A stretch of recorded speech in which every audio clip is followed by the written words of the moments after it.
চারটা ঘটনা যেগুলো হয়েছে পরপর মিলিয়ে দেখেন। এরপরে আমাদের প্রধানমন্ত্রী যিনি দেশ থেকে চলে গিয়েছেন, অনেকে বলে পালিয়ে গেছেন। আমি একজন রাজনীতিবিদের জন্য এই শব্দটা ব্যবহার করতে আমার নিজেরই লজ্জা হয়, এই জন্য আমি এটা করি না। পালিয়ে যাওয়া কোনো ভালো জিনিস না। তাই আমি বলি যে উনি চলে গেছেন। তো উনি চলে যাওয়ার পরে আবার মাঝে মধ্যে শুনি লিক হয়ে এইটা ওইটা কিছু আসে, টেলিফোনিক কনভারসেশন আসে। আমার মনে হয় যে তিনি এখান থেকে সরে গিয়েছেন, নিশ্চয়ই তিনি উপলব্ধি করেছেন যে দেশের মানুষ তাকে ভালোবাসছে না।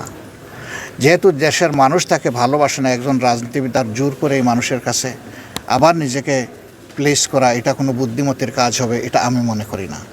তিনি গিয়েছেন, জাতিমুক্ত হয়েছে, জাতিকে শান্তিতে থাকতে দিন। এখন কথা হলো যে তিনি যদি পারপিট্রেটর হন, অপরাধী হন, কোনো অপরাধ কমিট করে থাকেন, যদি কমন রেসপন্সিবিলিটি তার উপরে আসে, তাহলে তাকে কি বিচারের আওতায় আনতে হবে? অবশ্যই আনতে হবে।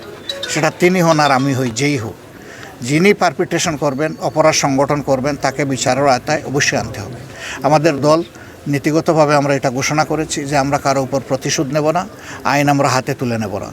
কিন্তু সুনির্দিষ্ট অভিযোগ যাদের ব্যাপারে আছে বিভিন্ন অপরাধের, তাদেরকে অবশ্যই আইনের আওতায় এনে শাস্তি দিতে হবে, এটা আমাদের স্পষ্ট কথা।